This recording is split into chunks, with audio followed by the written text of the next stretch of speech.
है कि कुछ जगह बात किया कुछ लोगों से इस विषय में, जो बारात का डीजे का मसला उठा हुआ है इस समय, तो उन लोगों का कहना क्या एक टिप्पणी थी कि क्या डीजे ही बंद होगा, जो बारात लोग 500, 300, 400 लेके जाते हैं, जहेज भी ले रहे हैं, तो उस मसले पे क्या कहना है, इसमें क्या है? बिस्मिल्लाहिर्रहमानिर्रहीम।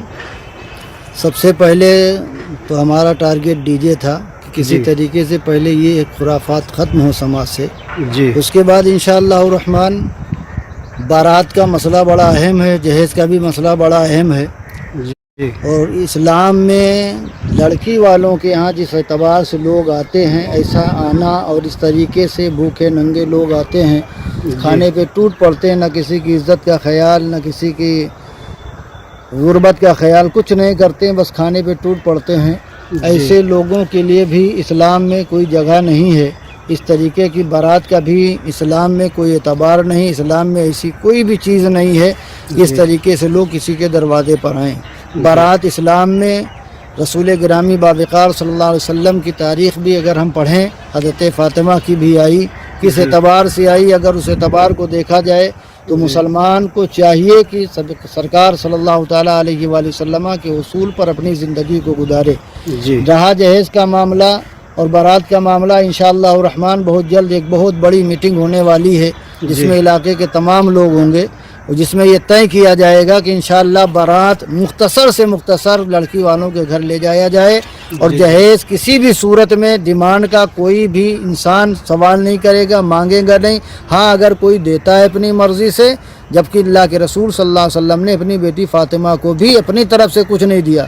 जो भी दिया हज़रत अली रज़ी अल्लाह ताला अन्हु की ज़रा बेच के दिया था कि ज़रूरत का सामान घर के लिए ख़रीद लें। उसी एतबार से आप काम करें, इंशाअल्लाह समाज में खुशहाली आएगी। हज़रत एक चीज़ और है, क्या जो ये हिंदुस्तान में राइज है बारात आना, तो क्या इस्लाम में इसका कहीं से कहीं तक सबूत मिलता है? बारात का कोई सबूत नहीं है, किसी भी तरीके का कोई सबूत नहीं है। जो हमने अपने समाज में फैला के रखा, ये सारी की सारी चीज़ें गंदगी हैं और हमने सिर्फ अपने ऊपर थोप के रखा है, जिसकी वजह से गरीब टूटता चला जाता है और इतना गरीब हो जाता है, इतना गरीब हो जाता है, लड़की की शादी करने के बाद मकरूज़ हो जाता है कि कब्र में जाकर ही उसकी कमर जो है सीधी होती है। जी। जो मीटिंग के बारे में बता रहे हैं हज़रत, तो ये लगभग कब का प्लान है ये मीटिंग करवाने का? इंशाअल्लाह अभी ठंडी ज़्यादा चल रही है, उम्मीद रखिए कि इंशाअल्लाह 15 फरवरी के बाद या 15 फरवरी से पहले बाकायदा हंगामी तौर पर एक मीटिंग होगी जगदीशपुर के ईदगाह में, जिसमें तमाम तर उलमाए कराम, मशाइख़ इज़ाम, सादात कराम और पूरे इलाके के अवाम को इकट्ठा करके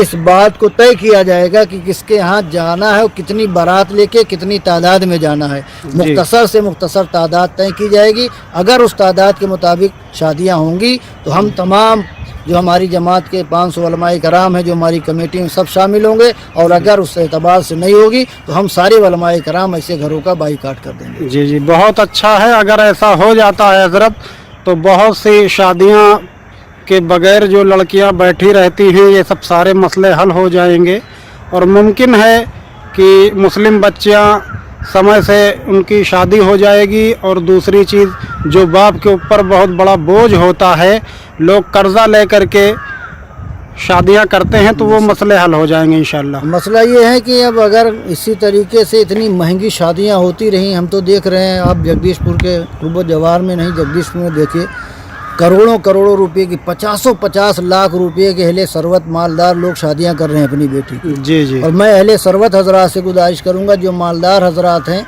उनसे गुजारिश करूंगा कि 10, 20, 50 लोग मिलकर कोई 1, 2, 4 शादी अहले सरवत जितने ही मालदार लोग हैं उनसे गुजारिश है कि 1, 2 शादियां ऐसी कर दें जो ऐन शरीयत के मुताबिक हो। मालदार करेंगे तभी गरीब की हिम्मत बढ़ेगी। जी, मिसाल पेश करें वो लोग। हाँ, मालदार करेंगे तभी गरीबों के लिए मिसाल भी होगी कि देखो मालदार होकर, अहले सरवत होकर इतनी मुहज़्ज़ब शादी उन्होंने की है। इसके लिए हमारा हजरात को सामने आना होगा, बड़े लोगों को सामने आना होगा। गुजारिश है अहले सरवत हजरात से कि कम से कम 2-3 मिसालें हमारे समाज में इस तरीके से करके छोड़ें। जी जी, इंशाअल्लाह आपकी पहल बहुत ही अच्छी है, अल्लाह करे कामयाबी मिले।